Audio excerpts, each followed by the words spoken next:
오늘 누가 죄인인가라는 제목으로 말씀을 나눌 텐데, 이건 이제 예수님의 사람 그 제자 훈련 교재의 첫 과에서 이제 세 번째 챕터입니다. 그래서 제가 오늘 세 번째 시간으로 오늘 말씀을 좀 나눕니다. 오늘도 우리 성령님께서 우리의 귀를 열어주시고 또 듣게 하시고 반응하게 하실 줄로 믿습니다.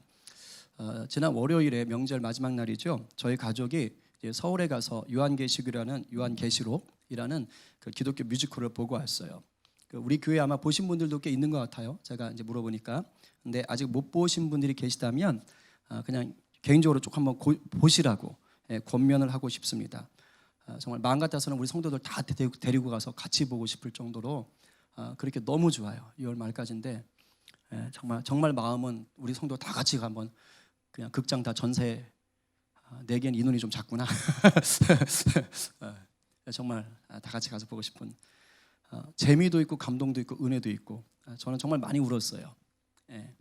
우리 하원이도 옆에서 우는데 서로 우는 거 걸리지 않으려고 막 그러면서 봤는데, 제가 정작 하고 싶은 말은 이 뮤지컬을 홍보하는 것이 아니고 우리 가족이 이제 그 뮤지컬을 보기 위해서 가는 길에 아주 롤러코스터 같은 아주 황당한 가슴 철렁하는 경험을 해드렸습니다. 이제 그 뮤지컬하는 극단의 뮤지컬을 다른 뮤지컬을 저희가 지난 봄에도 봤어요. 작년 봄에도 봐가지고 아무 생각 없이 작년에 했던 그 극장 일연이 하고 이제 대학로로 갔습니다. 대학로 있었거든요. 근데 거기 주차장이 없어요. 그래서 방송통신대학교 주차장에다가 차를 댔더랬어요. 그래서 이제 거기다가 차를 댔지요. 아무 생각 없이. 근데 시간 여유가 있는 거예요. 한 40-50분 남았지요. 그래서 점심을 간단히 먹자. 그래서 그 앞에 맥도날드 가서 이제 간단히 점심을 먹었어요. 그런데 시간이 30분이나 남았잖아요. 그래서 룰루랄라 여유 있게 가자. 이제 그리고 나와가지고 한 5분 정도 걸어서 소극장 앞에 딱 갔습니다. 그랬더니 그 함석철판 아시죠? 긴 거. 한 5m짜리가 그 극장 둘레를 다 두르고 있는 거예요. 이게 문 닫은 거예요. 근데 제 아내는 그것도 몰라. 계속 모르고 막 그래서 이거 뭐야? 잘못된 거 아니야? 그래가지고 난리 난 거예요. 그래가지고 홈페이지를 다시 봤죠. 그때 주소가 청담동이에요. 와, 그래가지고 제가 이게 뭔 일이야. 그래가지고 저희 나머지 가족은 다 이제 아연 실색해가지고 어째야 되는데 저는 혼자서 막 주차장을 뛰어가는 겁니다. 빨리 와라! 그래가지고 이제 가가지고 급하게 다시 이제 가는데 내비를 찍어보니까 24분 정도가 걸려요. 근데 그 시간에 가면 공연 시작하고 20분 정도 늦겠더라고요. 그래서 이러다 이제 못 보는 거 아니냐 이제 이러면서 막 급하게 가고 있는 겁니다. 이제 대학로에서 청담동까지 막 정말 다행인 게 명절 연휴라 도로에 차가 얼마 없었어요. 그 시간에 갈 수가 없는 거리거든요. 그게 꽉 막히는 도로라. 그래서 다행히 생각보다 빨리 갔어요. 그래서 시작하고 나서 한 10분 정도 뒤에 들어갈 수가 있었습니다. 중요한 건 이런 일이 있었다가 아니라 그 사이에 이동하는 사이에 있었던 일입니다. 이제 이동하면서 제 아내가 먼저 그런 얘기를 하는 겁니다. 내가 잘못했어. 나 때문에 이렇게 된 거야. 정말 미안해 얘들아. 미안해 여보. 내가 티켓 예매할 때 그 안내만 자세히 봤어도 이런 일은 없을 텐데 정말 잘못했어. 그 제가 그걸 딱 듣고 그래 네가 잘못했다 이렇게 얘기하지 않고 아니야 여보 내가 잘못했어. 처음부터 그냥 극단 주소로 그냥 내비를 찍었으면 될 걸. 왜냐하면 내비에는 극단 주소가 바로 나와 있어요. 바뀐 걸로. 근데 제가 그거를 주의 깊게 안 봤던 거죠. 그래서 여보 내가 잘못했어. 그냥 바로 극단을 찍었으면 될 걸. 그냥 내가 그냥 작년 생각하고 그냥 방통대로 찍어서 다 내가 잘못했어. 그래가지고 둘이 앞에 앉아가지고 막 서로 아름다운 신랑일을 하면서 막 부부싸움으로 번질 뻔했던 그런 찰나였어요. 근데 바로 그때 하원이하고 시원이가 저 맨 뒷자리에 앉아있다가 갑자기 내가 깜짝 놀랐어요. 그 안중근 의사 이야기 다뤘던 뮤지컬 아세요? 영웅이라고? 유명하더라고요. 근데 그 뮤지컬에 아주 유명한 노래 한 소절 딱 부르는 거 갑자기 둘이서 듀엣으로 누가 죄인인가 하면서 둘이 딱 듀엣을 하는데 진짜 깜짝 놀랐어요. 얼마나 놀랐는지.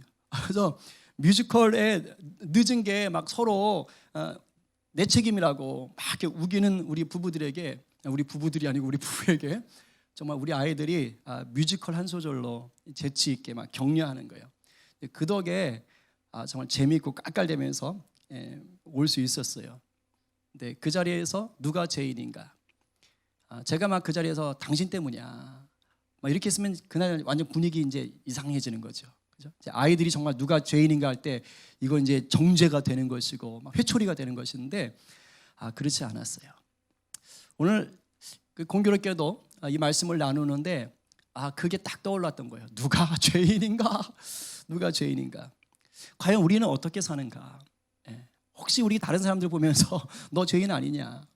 이러면서 살고 있진 않나? 저희 부부가 항상 그 차 안에서처럼 내가 먼저 잘못했어, 내 탓이야 라고 말하면서 서로를 좀 존중할까요? 항상 그럴까요? 그래 보이죠? 그렇지 않습니다. 저희 부부도 그러지 못할 때가 있어요. 서로 탓할 때 있고요, 서로 뭐 이렇게 비판할 때도 있고요, 그럴 때 있습니다. 그러면 뭐 다 아시겠지만 저희 가정에도 먹구름이 껴요. 불편해져요. 그럼 또 애들은 눈치가 빨라가지고 다 이렇게 주눅 들고 있어요. 그럼 이제 저는 딱 이내 알죠. 야, 내가 십자가의 능력을 의지하지 못하고 있구나. 이게 확 깨달아지는 거예요. 근데 그럼 기분 되게 나빠요. 내가 또 마귀한테 졌네. 이런 생각이 막 드는 거예요. 여러분 어떠세요? 여러분 혹시 비판의 은사가 있지는 않습니까? 은사라고 하나 타고 받았는데 그게 비판. 그러진 않아요? 아니면 목사님 비판이 뭐예요? 전 그런 거 전혀 몰라요. 굉장히 낯서네요. 다 이랬으면 좋겠는데. 근데 우리의 실정은 어떠냐? 아마도 모두가 남을 탓하고 비판하는 일에 떳떳하지 못하실 거예요. 저도 우리 하루 이틀 같이 산 거 아니잖아요, 그죠? 다 이리 듣고 저리 듣고 막 다 이제 아는 거 보면 정말 떳떳한 분은 안 계신 것 같아요. 물론 내가 작심을 하고 내가 저 사람을 비판해야지, 내가 저 사람을 탓해야지 이러는 분들은 없으세요. 그런 분들은 없겠죠. 실제로는 내가 의도하지 않았는데도 불구하고 마치 나의 본능처럼 또는 나의 습관처럼 다른 사람을 비판하게 되고 남 탓하게 되고 정죄하게 되더라 이거예요. 근데 이런 걸 그냥 방치하면 큰일 납니다. 큰일 나요. 이게 마귀가 좋아하는 거거든요. 그냥 비판하고 남 탓하고 정죄하는 것을 그대로 놔두면 이건 뭐냐? 내 스스로 십자가의 능력을 거부하고 사는 것과 똑같아요.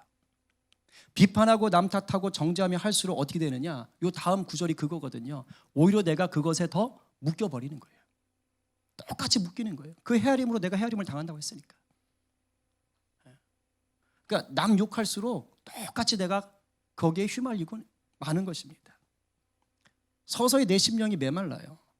남 욕하는 사람 치고 마음 따뜻한 사람 없거든요. 굳어지는 겁니다. 우리는 이런 삶을 거부해야 돼요.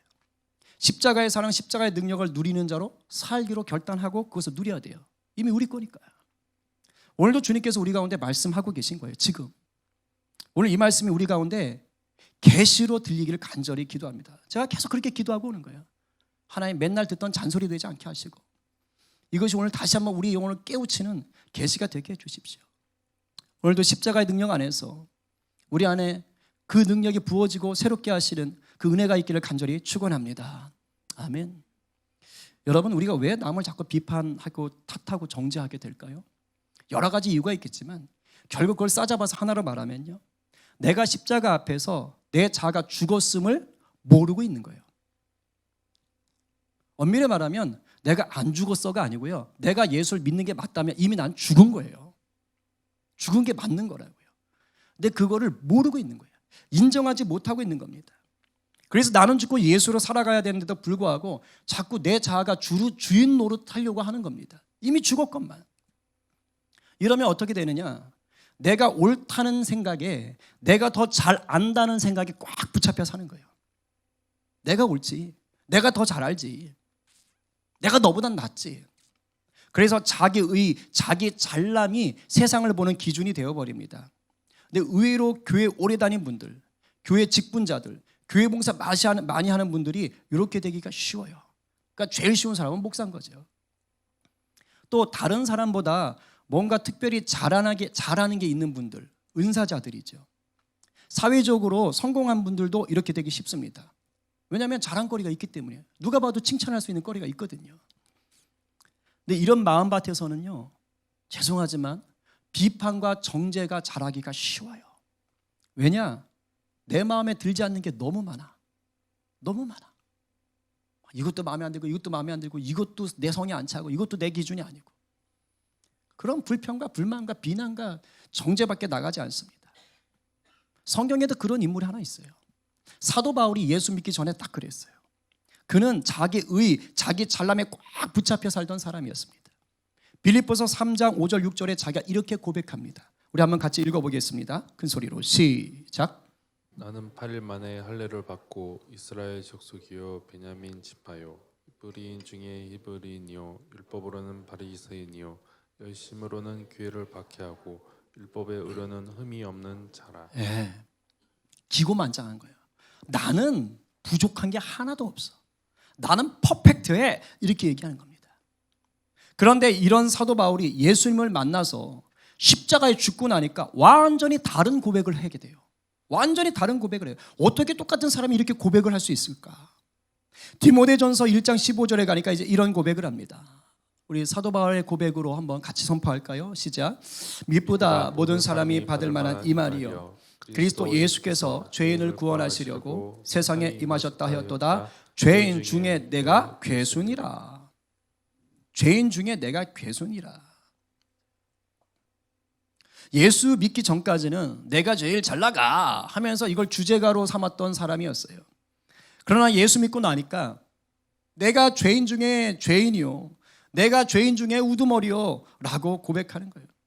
그랬던 자라고 고백하는 거예요. 무엇이 사도 바울을 이렇게 180도 완전히 다른 사람으로 바꿔놓을 수 있었습니까? 뭐예요? 단 하나예요.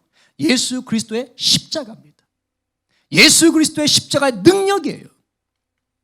그 능력 가운데 완전히 뒤바뀌어 버린 거예요. 그렇습니다. 우리가 십자가의 능력을 체험하면 그 누구나 이렇게 놀라운 변화를 경험하게 됩니다. 아멘이세요? 아멘입니다. 십자가의 능력을 입고 나면 우리의 마음밭도, 우리의 생각도, 우리의 말도, 우리의 행동도 달라져요. 사도 바울은 빌립보서 1장 21절에서 그렇게 바뀌어진 자신의 삶에 대해서 이렇게 선포합니다. 읽어봅니다. 이는 내게 사는 것이 그리스도니 죽는 것도 유익함이라. 그 전까지는 자기에게 살고 남 죽이려고 살던 사람이었어요. 이제는 뭐냐면 내가 죽는 것도 주를 위해서 유익하다. 나 죽어도 괜찮아. 주님을 위해서라면. 이런 각오로 평생을 복음 하나 위해서 살다가 순교합니다. 그런데 사도 바울이 이렇게 예수의 사람들이 되자 모든 사람이 와우, 원더풀, 훌륭해요 사도 바울. 다 박수 친 게 아니에요. 사도 바울이 이렇게 바뀌었을 때 정말 사도 바울을 싫어한 사람들이 있었어요. 그 사람들이 누군지 아세요? 이방인들일까요? 아니요. 동족인 유대인들입니다. 한때 사도 바울과 한솥밥 먹던 자들이 이제는 사도 바울을 배신자로, 원수로 여기면서 아주 눈에 불을 켜고 쌍심지를 켜고 그를 잡아 죽이려고 하는 겁니다. 그런데 사도 바울이 그런 동료들을 향해서, 그런 동족을 향해서 어떻게 반응했을까요? 십자가의 능력을 입은 사도 바울이 자기를 죽이려고 하는 그 동족들을 향해서 어떻게 반응했을까요? 이런 무식한 놈들 같으니라고. 도대체 진리가 뭔지를 몰라. 니들이 감히 날 죽이려고 그래? 내가 예수님을 만났는데 얘들이 하나님 앞에 저주를 받아서 지옥에 나가라. 이렇게 얘기했을까요? 아니요. 그렇게 말하지 않았습니다. 오히려 하나님, 나 죽어도 좋아요. 나 죽어도 좋으니까 저 내 동족들, 예수 모르는 내 종족들 주님 만나게 해주세요. 그럼 나 죽어도 좋아요. 이런 고백을 하게 됩니다. 로마서 9장 3절 말씀입니다. 우리 쉬운 성경으로. 자, 시작. 나는 내 동포, 내 동족들을 위해서라면 나 자신이 저주를 받아 그리스도로부터 끊어져도 좋다는 각오가 되어 있습니다.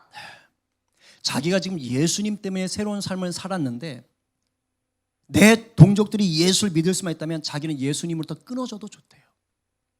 그 좋은 거를 자기가 놓쳐도 좋대요. 완전히 바뀐 거예요. 완전히 축복의 사람으로, 희생의 사람으로, 사랑의 사람으로 바뀌어버린 겁니다. 그렇습니다. 십자가의 능력이 임하면 우리를 비판과 정죄에서 벗어나게 합니다. 오히려 용서와 사랑에 능통한 자가 되게 하는 거예요. 왜냐? 용서와 사랑으로 사셨던 내 주님을 닮아가게 하기 때문입니다. 우리 주님이 그렇게 사셨고 우리가 그것을 따라가거든요. 우리가 너무도 잘 아는 이야기, 가늠하다가 현장에서 붙잡혀온 여인 이야기 잘 아시잖아요. 유대인들의 율법에 의하면 그 여인은 돌에 맞아 죽어야 되는 거예요. 사람들이 예수님 시험하려고 이제 그 여인 데리고 오는 거예요. 예수님이 어떻게 하나 보는 겁니다. 예수님이 어떻게 하십니까? 어이구, 그 모세율법에 죽이라고 했으니까 돌 던져 죽여야지, 이렇게 하셨어요? 아니요, 그렇게 하지 않았습니다. 하나님이 율법을 주신 진짜 이유는요, 잘못한 죄인들 색출해가지고 다 잡아 죽여라, 그래서 율법을 주신 게 아니에요. 하나님의 진짜 율법을 주신 이유는요, 너희들과 내가 정말 친밀함을 누리려면 이렇게 하면 돼를 알려주는 매뉴얼 북입니다. 그래서 예수님이 율법을 완전케 하러 오셨다고 얘기한 거예요. 이런 예수님께서 가늠한 여인이 데려왔을 때 그 여인을 잡아온 사람들에게 이렇게 말합니다. 요한복음 8장 7절 쉬운 성경입니다. 시작.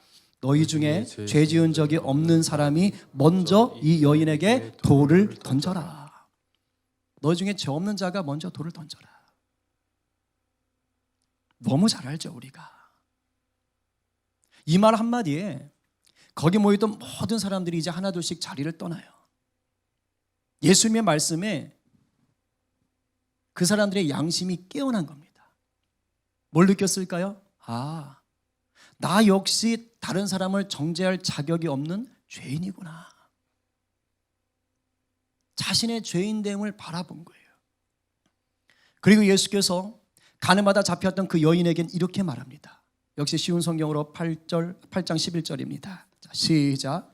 나도 너를 정죄하지 않는다. 가거라. 그리고 다시는 죄를 짓지 마라. 참 은혜가 돼요.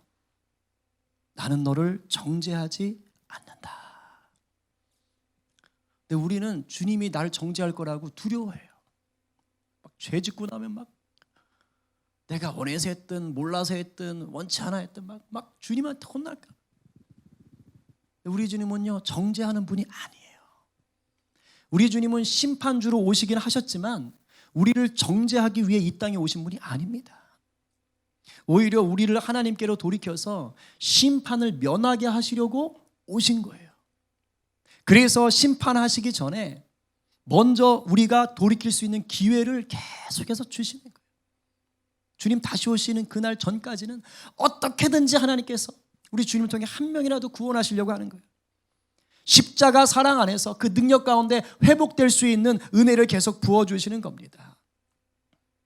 우리가 십자가의 사랑, 십자가의 능력을 누리는 자라면 이것을 깨달아야 돼요. 우리가 모두가 이 현장에서 가늠하다가 붙잡혀온 여인과 같구나. 이 여인과 같구나. 걸린 게 다행인 거예요. 예수님을 만났다는 건, 예수님을 진짜로 체험했다는 건 뭐예요? 지난주 말했잖아요. 내가 죄인이네. 내가 죄인이네. 뭐예요? 걸린 거예요. 걸린 거예요. 현장에서 걸린 거예요. 이 땅에서 걸린 거예요. 그래서 어떤 은혜를 입었어요? 내가 너를 정죄하지 않는다. 내가 너를 정죄하지 않는다. 돌에 맞아 죽을 수밖에 없던 우리였는데 주님이 우리를 정죄하지 않고 먼저 용서하셨어요. 그리고 그 다음에 이제는 네가 죄를 거부하고 그리고 하나님의 자녀로 살아라. 기회를 다시 허락해 주는 겁니다. 그래서 우리가 지금 이 자리에 있는 것이고 우리가 주의 말씀을 따라 살려고 노력하는 것입니다. 여기 있는 우리는 예수님이 내 죄 때문에 죽었다는 걸 다 믿어요. 한번 물어봅시다. 내 죄 때문에 다른 누군가가 죽어야 한다면 내 죄는 사소한 죄입니까? 큰 죄입니까? 당연히 엄청 큰 죄죠. 엄청 큰 죄죠. 더군다나 나를 대신해서 그냥 평범한 사람도 아니라 하나님의 아들이 죽으셔야 할 정도였다면 그건 도대체 얼마나 큰 죄예요. 얼마나 큰 죄길래 하나님의 아들이 날 위해 죽을 정도가 된 거예요. 지옥에서 영원히 고통당할 수밖에 없었던 그 죄 때문에 주님이 죽었잖아요. 그걸 용서해 주신 거잖아요. 우리가 이러한 죄사함의 은혜를 정말로 아는 자리라면, 아는 사람들이라면 우리가 다른 사람들을 어떻게 대해야 될까요? 바라보면서 저 죄가 있네, 저거 죄가 없네, 그렇게 함부로 판단할 수 있습니까? 나는 옳고 너는 틀렸네 하면서 함부로 정죄할 수 있어요? 그렇게 탓할 수 있어요? 그럴 수 없는 거예요. 왜냐면 나보다 더 악질인 사람이 없거든요. 하나님의 아들을 죽일 만한 죄를 진 자인데 나보다 더 큰 죄를 지르면 어디 있겠어요? 물론 이 말이 객관적으로 큰 죄를 지은 사람도 있어요. 막 고의로 죄 없는 사람을 막 죽이거나 이런 사람 벌 받아야 되죠. 네. 그런 사람들에 대해서 우리가 저 사람은 무조건 그런 거 아닙니다. 거짓과 속임수로 많은 사람들 막 재산 축내고 그죠? 고통에 빠뜨리는 그런 사람들 우리가 건강하게 비판할 수 있어요. 그냥 묵인하고 넘어가라는 뜻이 아닙니다. 오늘 지금 제가 이 본문을 통해서 말씀드리고 하고자 하는 본문의 의미는 뭐냐? 내가 심판자가 되려고 하지 말란 뜻이에요.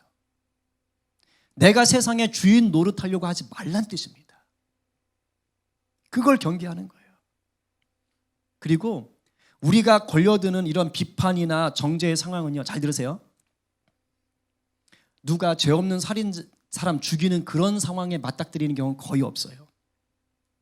이렇게 누가 봐도 명백한 죄야 라고 얘기하는 그런 상황에 맞닥뜨리는 경우는 거의 없다고요. 우리가 정죄하거나 비판할 때는.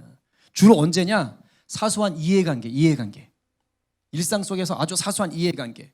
늘 만나는 사람과 대화하다가, 늘 만나는 사람과 일하다가, 늘 만나는 사람과 거래하다가, 늘 만나는 사람과 공부하다가 그런 상황에서 서로 비판하고 정죄하고 탓하게 된 일들이 벌어지는 거예요.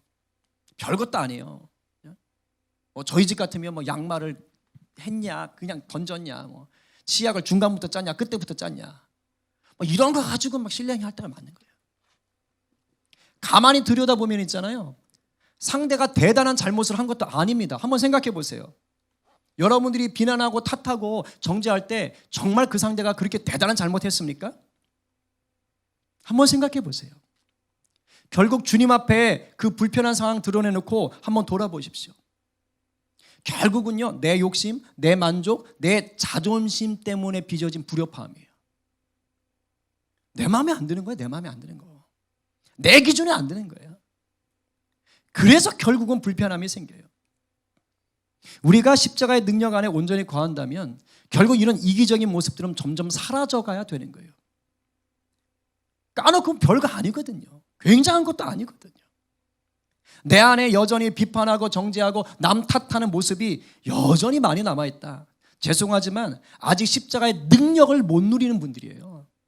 십자가는 알지만 그 능력이 내 것 되지 않다는 증거입니다. 제가 남 정말 비판 잘하고 정죄 잘하던 사람이었어요. 목사님 지금도 그런 것 같은데요? 그럼 옛날엔 더 심했다는 얘기입니다. 정말이에요. 저 때문에 교회 무서워서 못 나온다는 사람도 있었어요. 아주 옛날에 고등학교 때. 그런데 제가 이제는 십자가를 경험하고 나는 죽고 예수로 살겠다 결단하고 그 십자가의 능력을 내 능력 되었다라고 믿으니까 정말 많이 바뀌었어요. 제가 생각해도 많이 바뀌었어요. 물론 그랬다고 비판과 정죄와 남 탓이 완전히 사라졌다? 그런 건 아닙니다. 여전히 지금도요, 비판하고 싶은 마음, 정죄하고 싶은 마음, 난 탓하고 싶은 마음들이 불쑥불쑥 올라와요. 정말 이상해요. 내가 의도하지 않는데 불쑥불쑥 올라와요. 때로는 넘어지기도 합니다. 근데 확실히 바뀐 게 있어요. 예전에는 그러한 것들이 올라오잖아요. 그럼 그냥 지체하지 않고 그냥 퍼버요. 대놓고 퍼붓든 속으로 퍼붓든 저주하고 정죄하고 비난하고 판단하고 막 이럽니다. 그리고 막 혼자 막 분이 나가지고 이를 갈아요. 근데 지금은 확실히 바뀌었어요. 확실히 바뀌어 있는 저를 봐요. 이제 이렇게 생각해요. 저도 신기해요. 저렇게 할 수밖에 없는 이유가 있겠지. 뭔가 내 생각과 다르니까 저러겠지. 제 힘으로 안 되잖아요. 그럼 이렇게 하는 거예요. 주님이 도와주셔야 될 상황이네. 기도하자. 바뀌었어요. 옛날 같으면 절대 이렇게 안 합니다. 근데 그런데도 마음에 평강이 없을 때가 있거든요. 그럼 또 끌고 가는 거예요. 그거 가지고 주님 앞에 내어놓는 겁니다. 그래서 주님, 제 마음이 왜 이렇게 불편합니까? 근데 주님은 그러면 여지없이 뭘 보게 하시느냐? 시퍼렇게 살아나려고 하는 제 자아를 보게 하세요. 상대가 잘못하고 안 하고는 사실 아무 문제가 아닙니다. 그건 문제가 안 돼요. 중요한 건 그 상황을 대하고 있는 제 마음 상태입니다. 여전히 내가 옳아, 내가 의로워, 그거 내가 해결해야 돼 하는 그런 생각, 그런 자아가 문제라는 걸 보여주세요. 그리고 주님께 맡기지 못하고 있는 저를 보는 거예요. 제일 무서운 게 뭔지 아세요? 그 안에 내 죄를 위해 죽으신 주님의 그 십자가의 사랑이 없다는 거예요. 너 안에 지금 사랑이 없어. 네가 목사라며 네 안에 사랑이 없어. 그걸 보게 하세요. 제가 이게 제일 힘들어요. 제일 힘들어요. 네 안에 사랑이 없어. 너를 위해 죽은 내 십자가의 사랑이 너로부터 흘러가질 않아.